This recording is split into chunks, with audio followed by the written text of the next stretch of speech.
If you haven't yet already, take a moment today and help us get a handle on who is listening to our shows. Open up mjtodaymedia.com/survey and spend a few minutes filling out our annual listener survey. That's mjtodaymedia.com/survey. This episode of Marijuana Today Daily is brought to you by Greenworks Consults, a company run by longtime listener to the show, Jason, who's an expert when it comes to helping businesses get better at doing business. Learn more about what Greenworks Consults is up to over at greenworksconsults.com, with works spelled WORX. That's greenworksconsults.com.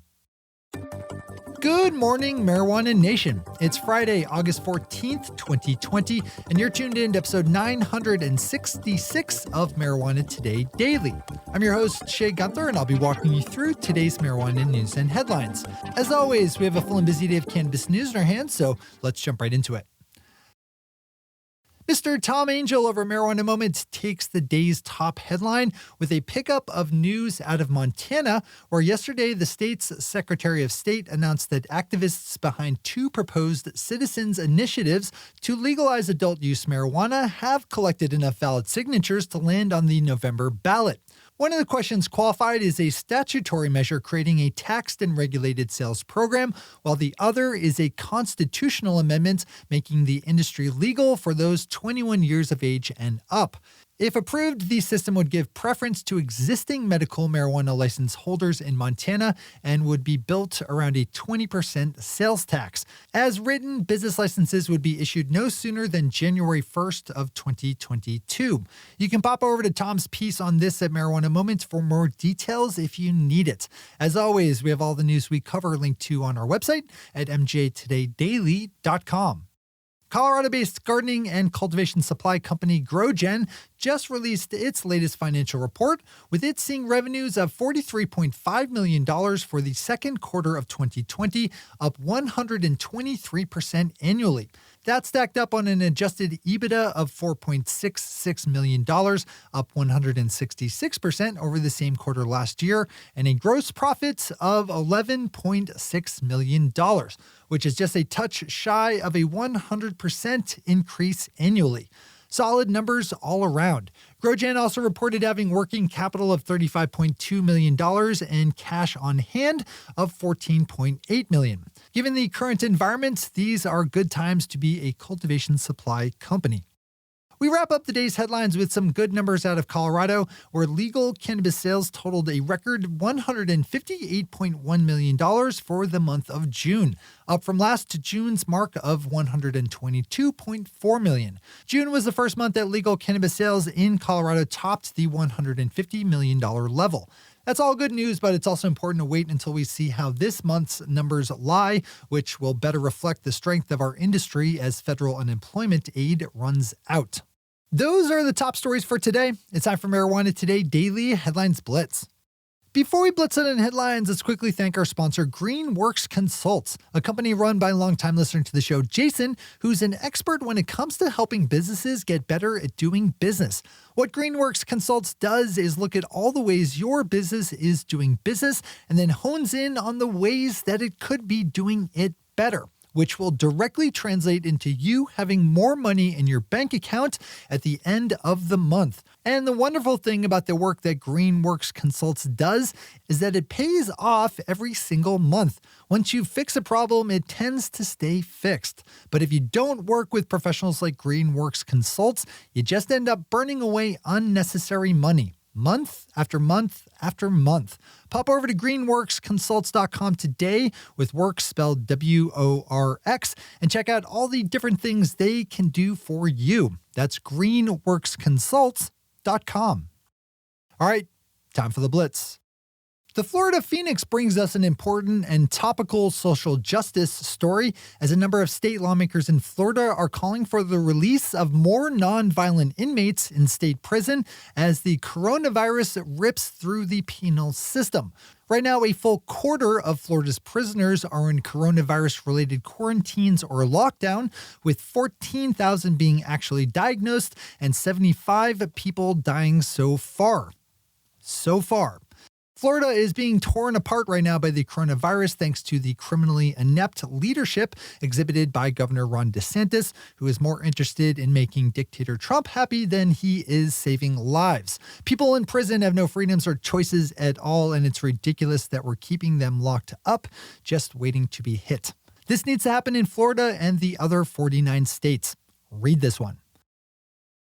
Marijuana Business Daily's John Schroyer takes a good look at how the California legal cannabis market has fared since starting up back in January of 2018, with a particular focus on how it's handled the recent coronavirus pandemic. As the chart's bars show, monthly sales in the Golden State have maintained a steady rise this year after an initial slight dip in April. John's story dives into the pre-coronavirus predictions that California's cannabis industry would be hit hard this year because of systemic challenges we've covered here, but then saw financial salvation thanks to pandemic buying. This is a good one to also read in full to get a better handle on the current state of things, even if you don't do business in California. We have another Marijuana Moments with Kyle Yeager detailing 4 local ballot measures in Ohio that will allow citizens in the towns of Adena, Gloucester, Jacksonville, and Trimble to decide on marijuana decriminalization measures in November. As Kyle has it, the 4 towns would join 14 other Ohio towns or cities in passing local progressive cannabis reform laws. Best of luck with that. Jumping up north of Canada, licensed provider Sundial Growers just released its second quarter financial results for the year, as it realized $15.2 million in net revenue, leading to a net loss from cannabis operations of $23.8 million, of which $13.4 million was an impairment charge on flower and extracts. One more set of financials to report with Colorado-based MSO Schwazze, which used to operate under the name Medicine Man Technologies, releasing its second quarter fiscal results. For the second quarter ending June 30th, Schwazze pulled in $5.4 million in revenue, up 208% from the same quarter last year. The company had total operating expenses of $8.6 million, which led to a net loss on the quarter of $6.6 million.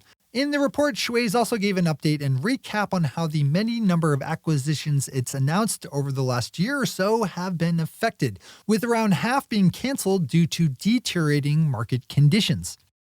According to a new study just published in the journal Addictive Behaviors, the number of people living in the legal cannabis states of Alaska, California, Colorado, Nevada, Oregon, and Washington are satisfied with how legal cannabis is going and how they voted when their respective states decided to pass more progressive laws.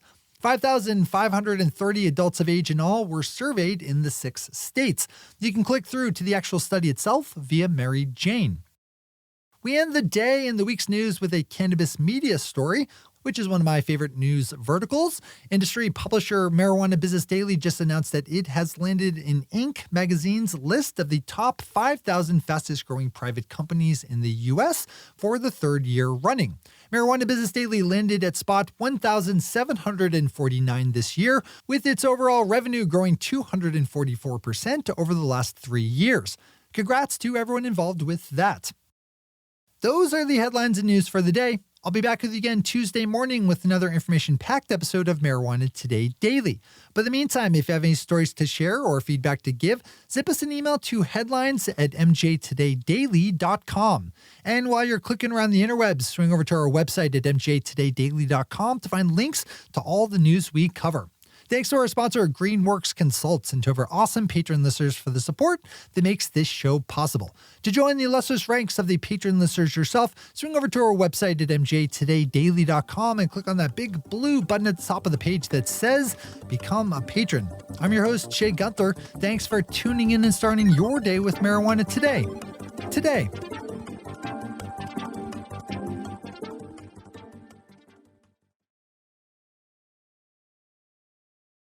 One take, Shay. One take.